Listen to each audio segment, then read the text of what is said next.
Bismillahirrahmanirrahim. Assalamualaikum warahmatullahi wabarakatuh.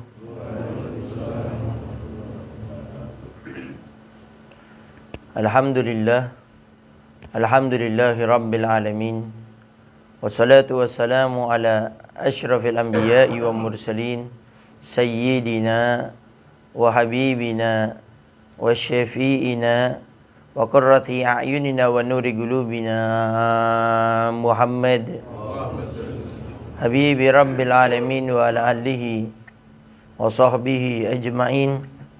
Allahumma salli wa sallim ala sayyidina Muhammad tibil qulub wa dawaiha wa afiyatil abdani wa shifaiha wa nuril absari wa diyaiha wa qutil arwah wa gidaiha wa ala alihi wa sahbihi wa sallim.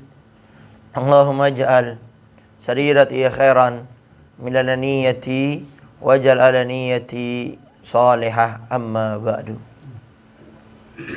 Al-Mukarram al-Muhtaram, sama-sama kita muliakan dan kita hormati selalu para alim, para ulama, para asatidah, penyambung lisan sekaligus penerus perjuangan Nabi kita Muhammad sallallahu alaihi wa alihi wasallam. Yang kita doakan selalu mudah-mudahan para ustadz, para kiai, para ulama, para habaib kita diberikan panjang umur oleh Allah dalam keadaan sehat wal afiyah. Allah subhanahu wa ta'ala berikan kemudahan kepada beliau baik itu urusan dunia maupun urusan akhiratnya. Allah subhanahu wa ta'ala jauhkan beliau semuanya daripada fitnah yang terjadi di akhir zaman ini, insyaallah. Amin. Amin ya rabbal alamin. Dan juga tidak mengurangi rasa hormat kami kepada segenap para sepuh, para tokoh masyarakat, para ustadz, para hadirin wal hadirat, para orang tua kami yang dimuliakan oleh Allah subhanahu wa ta'ala. Alhamdulillah, pada subuh kali ini kita masih diberikan kemudahan oleh Allah subhanahu wa ta'ala untuk bisa melaksanakan sholat subuh berjamaah. Mudah-mudahan Allah subhanahu wa ta'ala juga selalu memberikan kemudahan kepada kita dengan sholat-sholat fardu yang lainnya, sehingga kita bisa melakukannya semuanya dengan berjamaah, insyaallah. Amin. Amin ya rabbal alamin.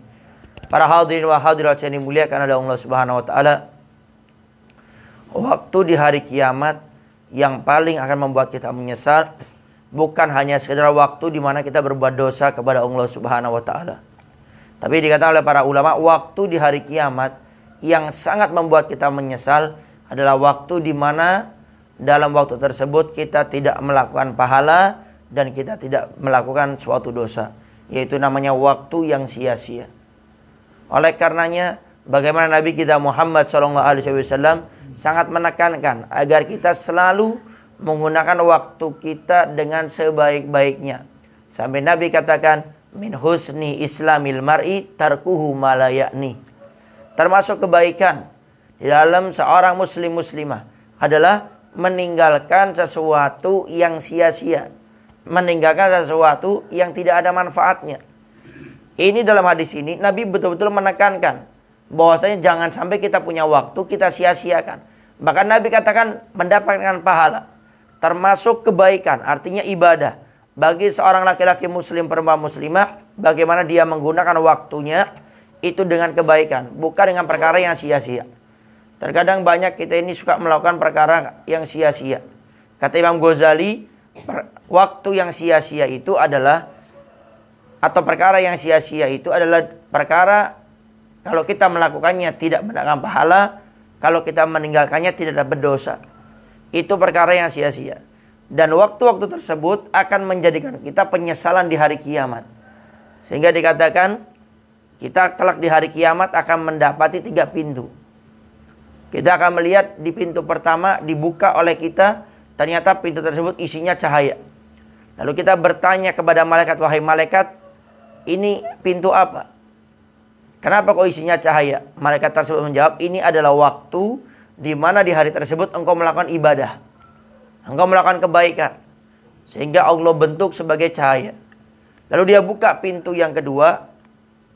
Tatkala dia buka pintu yang kedua, ternyata isinya adalah kegelapan. Lalu hamba ini berkata, ya Allah, pintu apa ini? Ini pintu di mana di hari tersebut engkau bermaksiat kepada Allah Subhanahu wa taala. Lalu dia buka pintu yang ketiga, ternyata tidak ada cahayanya, tidak ada kegelapannya.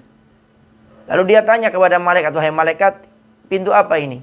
Ini pintu di waktu di mana di hari tersebut engkau tidak melakukan pahala dan engkau tidak melakukan dosa. Lalu hamba tersebut memohon kepada Allah, ya Allah, kembalikan hamba sejenak hanya untuk beribadah. Mumpung kita masih hidup, maka gunakanlah waktu kita sebaik-baiknya. Karena Al-Habib Abdul Haddad mengatakan bahwasanya harta kita itu adalah waktu. Sehingga waktu-waktu yang kita miliki inilah yang akan menentukan bagaimana kita di akhirat masuk surga atau masuk nerakanya Allah Subhanahu wa taala, tergantung bagaimana kita menggunakan waktu kita. Maka mulai saat ini ayo kita bersama-sama, jangan sampai lewat kita punya waktu kecuali ada ibadahnya. Baik itu dengan kita berzikir, bersolawat, membaca Quran. Apalagi sekarang Allah telah mudahkan kepada kita di zaman sekarang membaca Quran tidak harus langsung menggunakan mushaf sehingga kita berat, sulit. Tapi dengan HP, aplikasi di dalamnya kita bisa. Sehingga waktu-waktu kita ini bisa kita gunakan untuk ibadah. Tidak ada alasan saat ini kita tidak bisa beribadah. Allah sudah bentuk ibadah macam-macam. Bagi perempuan yang haid bisa berzikir, bisa bersolawat. Sehingga mari pada saat ini kita gunakan waktu-waktu kita dengan ibadah. Jangan sampai kita di akhirat menyesal. Karena sebab kita tidak menggunakan waktu kita dengan kebaikan. Hanya kita biarkan waktu itu lewat tanpa kebaikan. Para hadirin wal hadirat yang dimuliakan oleh Allah Subhanahu wa taala, mungkin itu saja yang bisa Al-Bagir sampaikan. Intinya, mari saat ini kita gunakan waktu kita semuanya untuk kebaikan, untuk ibadah, untuk beramal soleh, agar kita di hari kiamat tidak menyesal karena waktu kita tidak terisi dengan apapun. Mudah-mudahan Allah Subhanahu wa taala selalu membantu kita dan memudahkan kita untuk menggunakan waktu kita untuk ibadah, waktu kita untuk kebaikan, sehingga kelak di hari kiamat tatkala kita punya amal ditimbang, amal ibadah kita lebih banyak daripada dosa-dosa yang kita lakukan. Rabbana atina fid dunya hasanah fil akhirati hasanah wa qina adzabannar. Sallallahu ala sayyidina Muhammadin wa ala alihi wasallam walhamdulillahi rabbil alamin. Itu saja yang bisa Al-Bagir sampaikan. Kurang lebihnya Al-Bagir minta maaf dan mohon doanya selalu. Akhirul kalam. Assalamualaikum warahmatullahi wabarakatuh.